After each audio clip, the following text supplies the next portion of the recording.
This is the demonstration of our app. As you can see, we are on the login screen. You can go to create account here. Looks basically the same. Enter in an email. So we'll do fred@fred.com.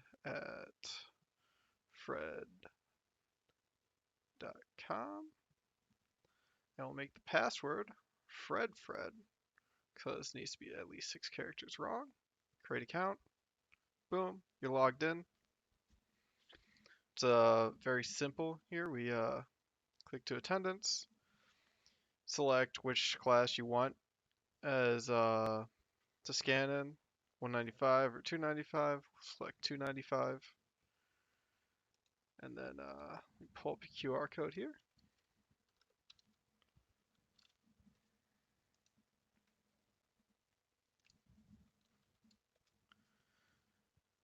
All right, then click scan QR code.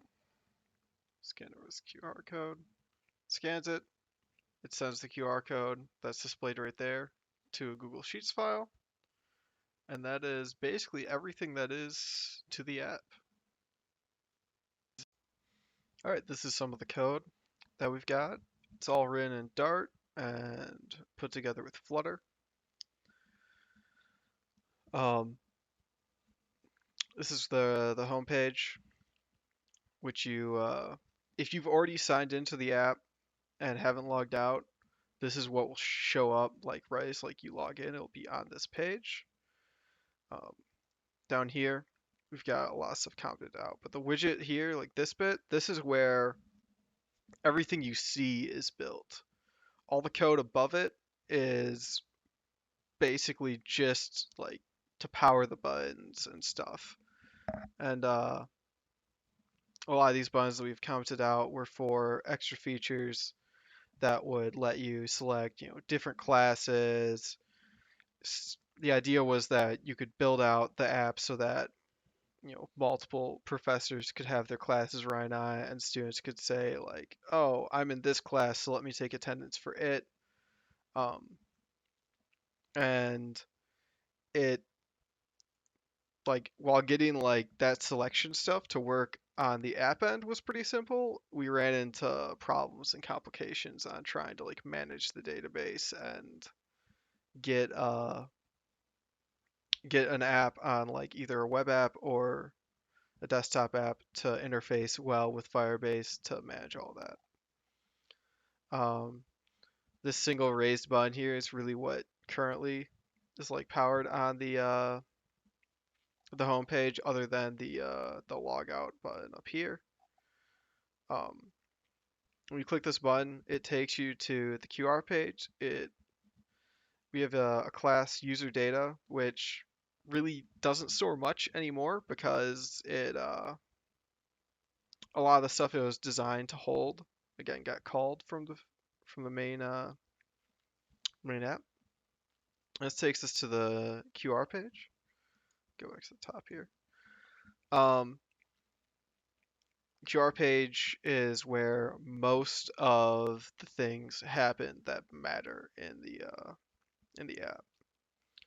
So yeah, it takes in this user data class file that contains all the information about like who the user is, um, and what they're about, right?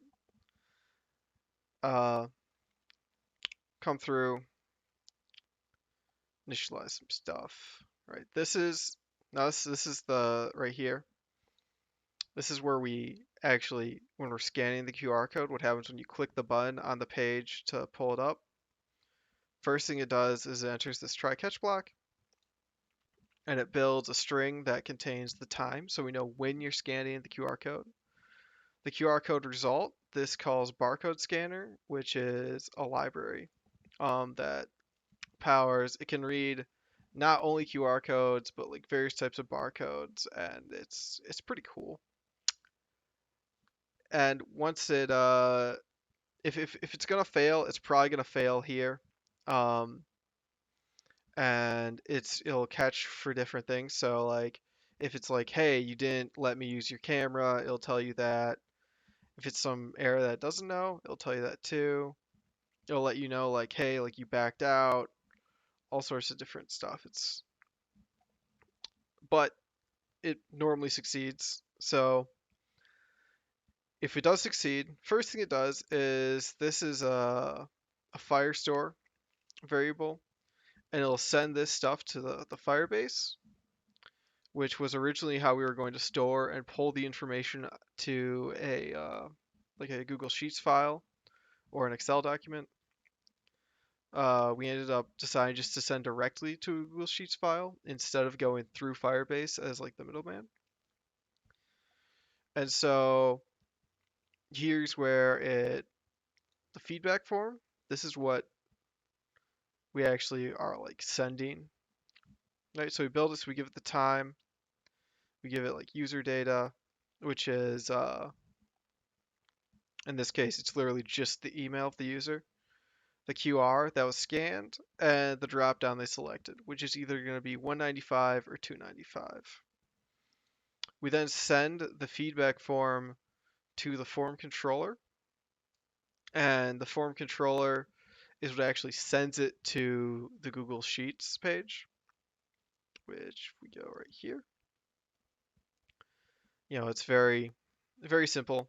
Just, we've got the URL of the script that we're sending to, um, and it tries to send, waits for a response to say it was successful, lets us know. This is the form that puts together the information. We're just giving it like the 4 strings, and then it sets this into like a single string in a format that the script on Google Sheets can read. And that's basically everything the app does. Firebase, Firestore storage for the application. We have some inbuilt authentication. Is just a list of a couple of test users that we created to make sure it was creating accounts and storing this information in the database.